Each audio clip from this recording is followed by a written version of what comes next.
clip off of that side, so that's when you tighten the valve on the jack, it goes down better. You're pumping, it won't go nowhere. You know what? Give me a second, I just messed up. I did. Not really messed up. Yeah, make sure you're pushing down on the right side when you're doing that.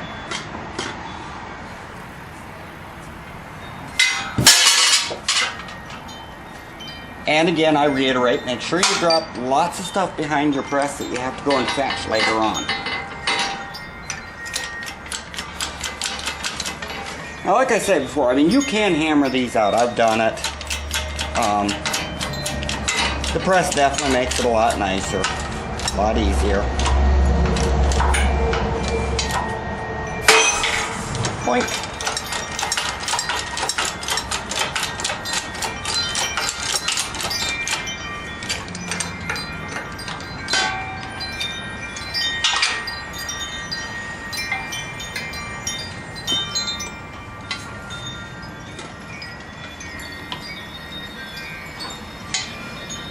Now, you can also get that clip off now this way too. The only problem with doing that, by pushing that out, which I shouldn't have, is now it wants to spin when I go to take the clip out. It's kind of stupid. I shouldn't push it all the way through. But, that's not going to slow me down. Worst comes to worst, I just line it back up. Give it a smack or two with the hammer. Put it back up in the yoke a little bit.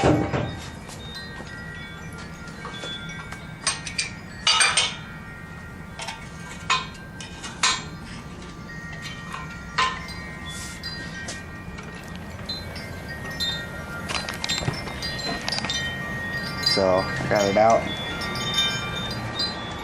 I'll just take it. Wink. Okay, and then now this is another item you sometimes come up with, is you gotta push on that clip and it just wants to spin right around the cap. In that case, I have a trick for that too.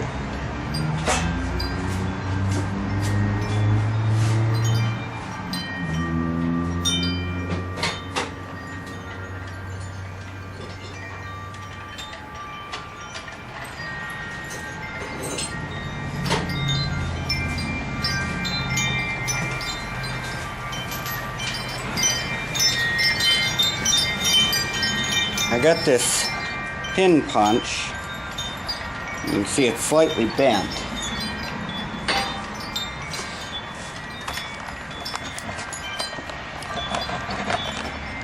So what I do, put the pin punch on one side, put the chisel on the other, hold down on them, and boink, you tap them. And as long as you got the downward pressure on both, when you tap, even if one's longer than the other, clip will pop right out. They're not that tightly put in there usually. So, put back down here.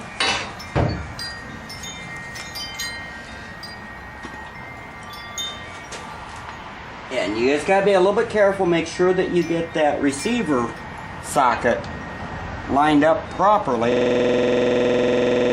or else you're just pushing against it and you're not going to go anywhere.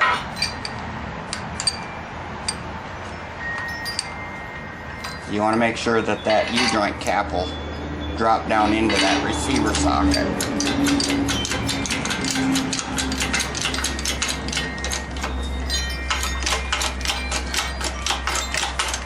So I mean, if you put quite a bit of pressure on it and it doesn't want to move, 9 times out of 10 you got the receiver socket in the wrong place. Boink.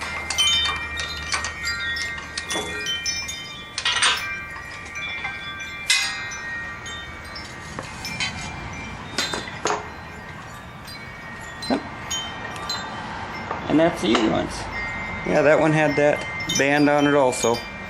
So, I'm not going to clean it off to see if it says Detroit. Don't really care. Those now can go in my scrap pile.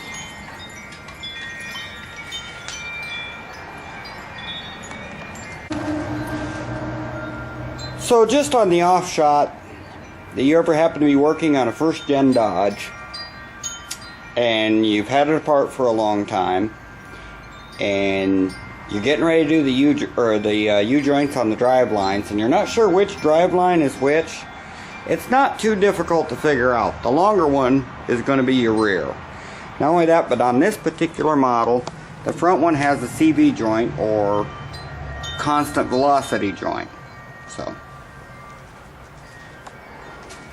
So let's take a look around. And last video I did was here in the garage and it was kind of dark and whatnot, so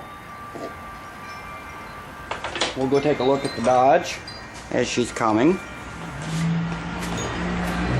So, got shocks on the front. They're just kind of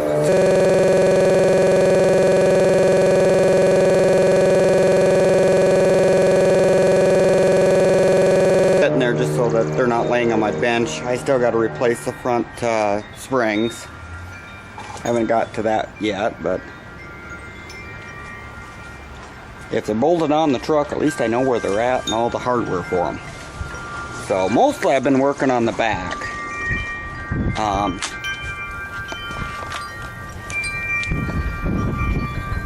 Yeah, I got 2 more bolts. Dummy can't count either. Not only does he get fine thread when he needs coarse, but he can't count. He counts 10 when there's actually 12. So I gotta get 2 more bolts for that. Got all my brake lines done. As you saw, I got the gas tank back in. Still fighting along with the body work. Definitely not a body man, so we're doing the best we can. But I think that tank looks pretty nice in there.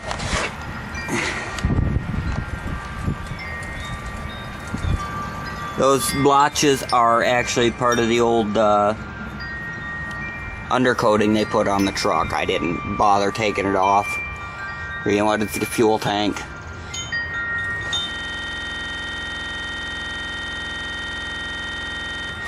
But that's kind of what she's starting to look like. Every part I put on her is one less part sitting around my garage, and one less part I got to worry about putting on her. Now, until next time, keep all your fingers intact, and we'll see you later.